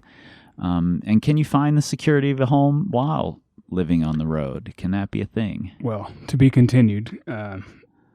We talked about this the other day offline, like you always want what you don't have right now. Yeah. And so whenever I'm in a home and working a corporate job, nothing sounded better than to be on the road in a camper and climbing all the time, or in Europe, whatever, traveling. So for those that don't know, we're in the process of selling our house right now. This was our long-term plan. We punted on it with the coronavirus stuff until recently. It was supposed to happen back in April. So we decided to kind of move forward that plan. There are things about it I knew I would love and am loving, like being out in nature. I lived in Square in the middle of Denver. It was very urban. Even the parks were still urban parks. There was no nature. So, I'm not complaining. We all know Front Range right there. I climbed and was in nature a lot. But it's one thing to wake up to it every morning, and I love that. It's another when it comes to weekends and there's ATVs and weird tweakers. So it's we live in a 12-foot camper now that I bought in February. It's not a house. We had a 3-bedroom, 2-bathroom house. Is it home yet? In a way, yes, but there's no way I would see us doing this for more than a year at the most. And I'll already tell you, we just booked a month-long Airbnb in Leavenworth because we were like, and we always intended to mix this up. Sure. There are people out there I admire who do this year-round, multiple years. They don't ever stay or very rarely stay in a hotel or an Airbnb. I always knew, especially for my wife, she's less into this stuff than me. She's not even a climber, so God bless her. Yeah, exactly. Because she's actually been belaying me and stuff. I'm mostly bouldering, so it's not that bad. But so again, getting back to the structure thing, like it's still hard to do what I want to do, especially because for you guys familiar with Lander, outside of the city, there, if we call it a city, this town, town. there's not great cell reception. It's hard to do work. And my wife's actually still working her job.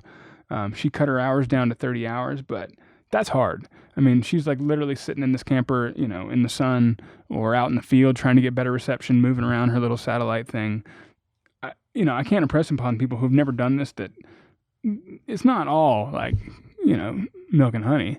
There are sacrifices and comfort. And so we already do yearn for like a house, but I'd like to balance it. So I think we'll do this for a better part of a year. We're actually, the whole point of this trip is to find somewhere where we can relocate. And we had a lot of towns we wanted to consider. So we're kind of spending time in all those places with the intention that we will not do this forever. Because I could do it longer than her, but even me, I know I like having a home base. And so the ideal for us is because we've reached this position of financial strength and that we don't need traditional jobs. And my wife is still working by choice. She doesn't need to, but she likes having that structure. We're hoping that we can have a base that's pretty nice year round, but enables us to do this for maybe a month at a time. Something more sustainable.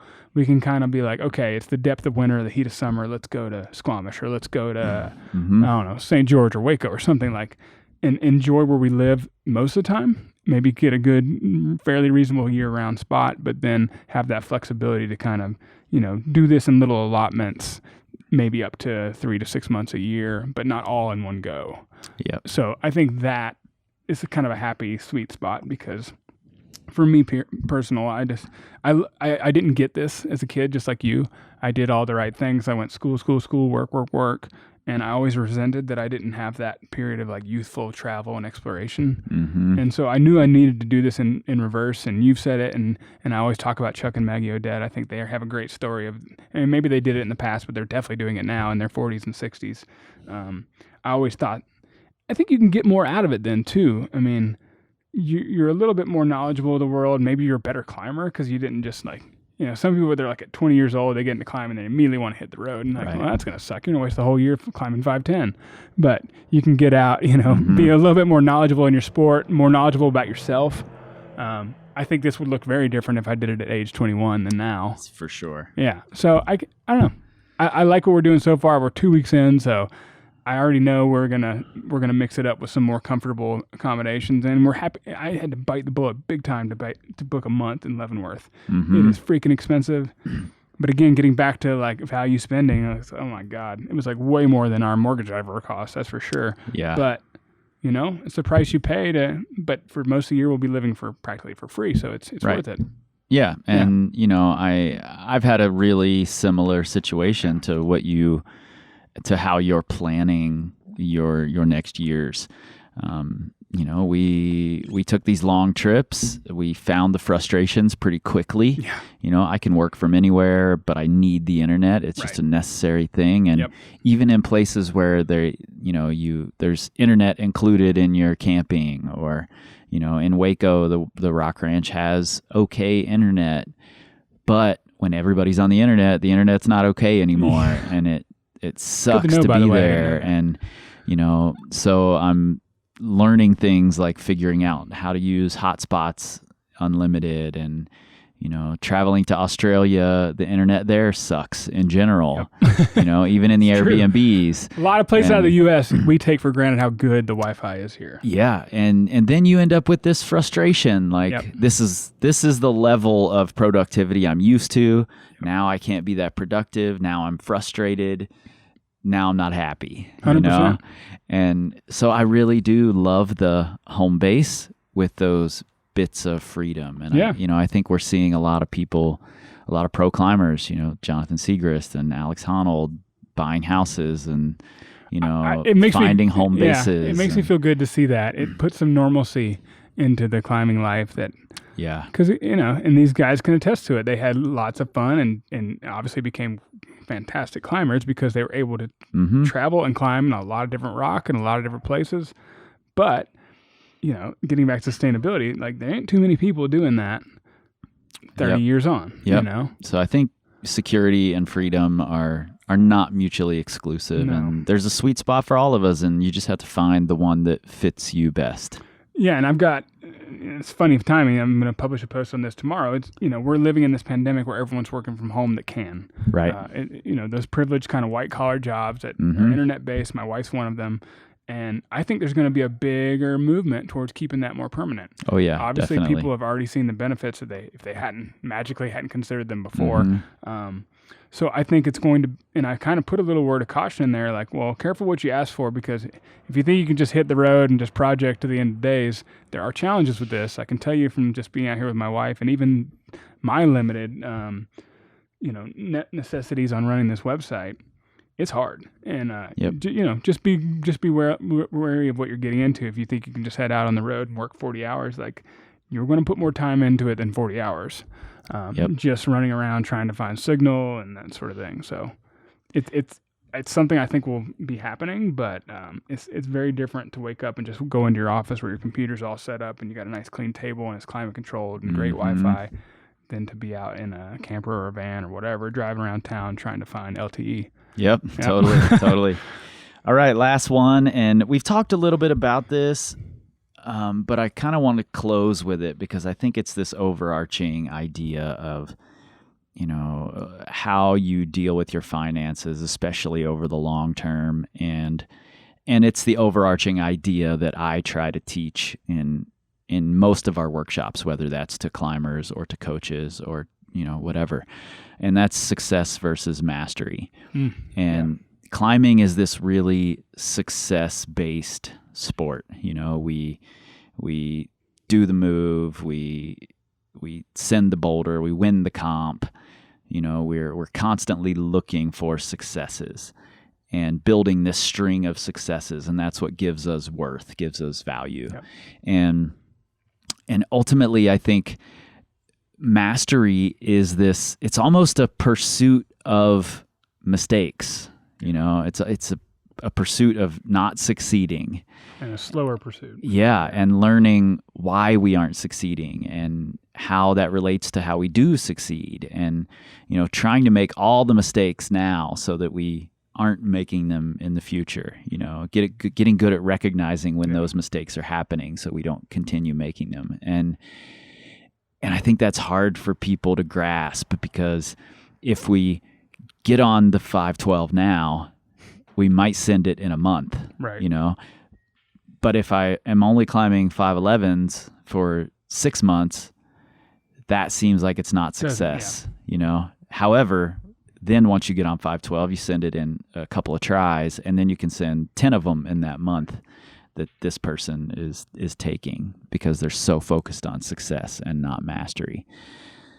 How do you see that play out in the finance world? Are there traps to looking at success that when we should be looking at mastery? Yeah, I mean, and as a climber, I can completely attest to that, because my early days of climbing were all about climbing the next grade, because that made you a better climber. And honestly, I mean, it took almost 7 or 8 years for me to finally just slow down and just, build a proper pyramid and actually face the fact that I was a really crappy onsider, and I could climb harder grades than a lot of my friends on paper, but when you put me on something I was supposed to do as maybe a third warm up or something, it was like take, because I wasn't a good climber. I was strong and I could get things done if I beat my head against the wall long enough, but I wasn't. I kept having to face reality, like, man, that guy he hasn't climbed the grades I've climbed, but he's a better climber than me. Right. You were skipping over mastering any of the grades. Yeah. And now that's been my focus for 2 or 3 years of screw the chart, screw the 8A kind of growth projection. It's just, focus on the fundamentals. So yeah, getting back to money. I mean, obviously the first thing that comes to mind is just on the spinning side, and maybe this doesn't apply to climbers as much, but the flashy stuff. I think it does apply to climbers, like the new gear, True. I have to have the C4 Camelot because the C3 isn't good enough anymore. Yeah, even though I just got one last year, and or the new biggest, coolest van in the lot. I mean, man, dude, vans have gotten nice. I remember when I first started seeing vans, even 5 years ago, they were obviously lived in and they didn't look nice, and they just kind of had some mattresses. Now there's $2,000 fridges in them, and there are companies. I mean, for coming from the Front Range, there are huge companies that make lots of money to to take lots of money from you to build out vans. Like there are whole industries built around this now. And so maybe that's kind of the Rolex of the climbing community. And I try not to hate on that because it can be decent economics if you can make that last. Unfortunately, a lot of people are not going to live in a van for 10 years. For all the reasons we just discussed. Winter comes around, shit's not that fun when all your friends are back in their house. And all of a sudden this very expensive thing is mostly parked outside your other house. So I think there's a little bit of that. So there's this showing of like, I've made it, I got something nice, like I've got the coolest gear, I've got the coolest vehicle, whatever, and I go on all these trips on the weekends. But is that really free? I always ask myself, like, what's really freedom? Like, is freedom to be able to go on a weekend trip, or is it to be able to choose whatever the hell you want to do with the rest of your life? So that was always my existential kind of question is like, I could have this thing now and I could look cool. I could buy, maybe I could have bought a nicer house, or I could have upgraded from the car I still had from high school. But I was like, that comes at a cost. Everything, obviously, just beyond just the money you spend on it. There is the cost of like, okay, I buy a new car, it costs $30,000, but what else could I have done with that $30,000 that could be more meaningful, if I put it towards something else later, like the compounding effects of that money. So, I guess that's the first thing that comes to mind. And once you have the compounding effects of that money, you can buy the car that makes more sense to have and is going to be this better thing for you than that flashy car you wanted in the beginning. And I just did that. I just bought a new car, and it hurt me deeply. And a camper.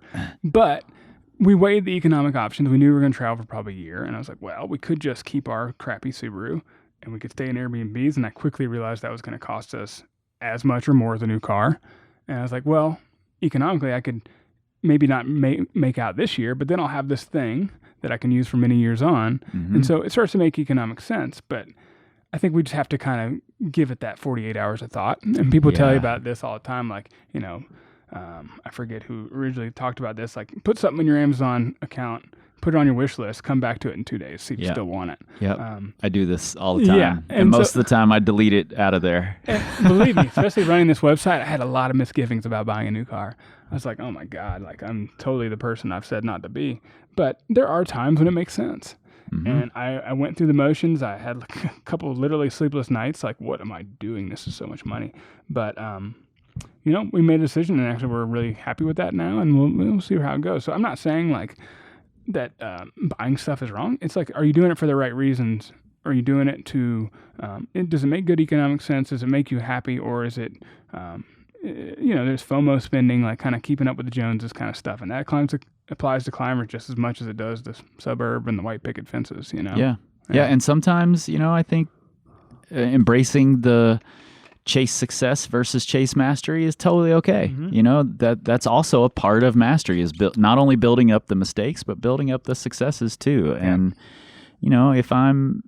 if I'm nearing my, available time, available energy, and I really want to climb this grade, then I'm going to start chasing that grade, but I've spent all this time building up to it, chasing mastery, and now I can afford to chase success for a few minutes. Yeah. Good point. And I think that's totally okay. I think that's kind of how I view it. It's like, okay, we're good 99% of the time. We can go big every once in a while to add some value. And so we're not such sticklers, getting to back to that kind of theme here of balance and sweet spots. Yeah. Good point.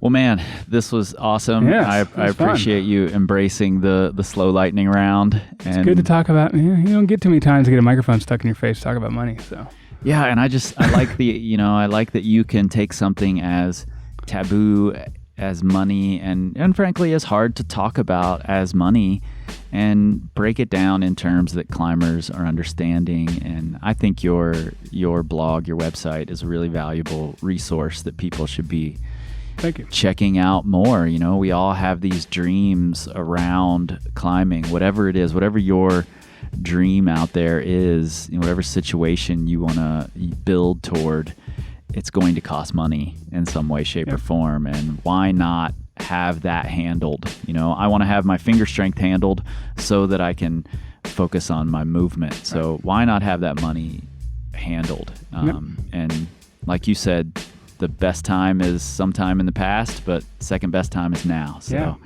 Put in the effort, you won't regret it. And to your point, we talked about offline the other day, I hope this kind of trickles down even for, I understand financial independence is big, but hell, if you're starting a business, it'd be nice to know what to charge people. And people keep that stuff behind closed doors. Like, money is just something people don't want to talk about. They don't want to talk about how much they charge for a training service. And I hope people can be more comfortable just saying, I charge this for this service. So I don't know, for whatever reason, we just can't get it to be transparent. But I hope in some ways there can just be more and more comfort around money and talking about planning for your future, and that shouldn't be such a bad topic. Yep. And I think your leading is in that direction. So good. I appreciate it, man. Hope so. Thanks Thank for you. this. Money can be a scary topic for some people. This like hard to approach idea to even consider. But it shouldn't be. It's a part of all of our lives, whether we like it or not. And why not embrace that? Why not normalize the conversation surrounding money and finance and, start preparing? I think clippingchains.com is a really great place for you to start. Like I said, there are links right there in your show notes. I appreciate Chad sitting down and having this conversation with me, and I appreciate him putting the information out there in a really relatable way. To be totally frank about it, I don't like going to most money websites, most let's talk about finances websites, because I don't find them relatable. I'm not super into the numbers. It's just not for me.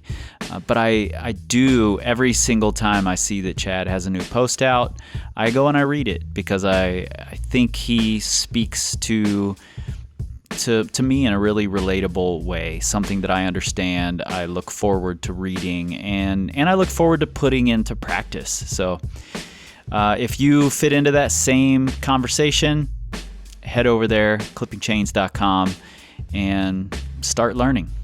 All right, this has been a big one. We're approaching 2 hours here. That's crazy. I didn't even realize it until just this moment. So I'm not going to take up a bunch of your time. If you've got a home mall, check out those footholds on our website, powercompanyclimbing.com/holds. If you're a relatively new climber looking for a training plan to get better, that's not, just climb more, check out our new proven plans. You can find that link in your show notes as well. And go check out that virtual climbing festival from Women Uprising Australia. You won't be sorry you did it. I promise. All right. You guys know where to find us, powercompanyclimbing.com. You can find us on the Instagrams. You can find us on the Facebooks. There's a Facebook group there too. If I haven't mentioned that, go check it out. And you can search for us all day on the Twitter. We won't be there. We're outside, climbing, having conversations, meeting real people. We're not on the Twitters because we don't tweet. We scream like eagles. This time, this time.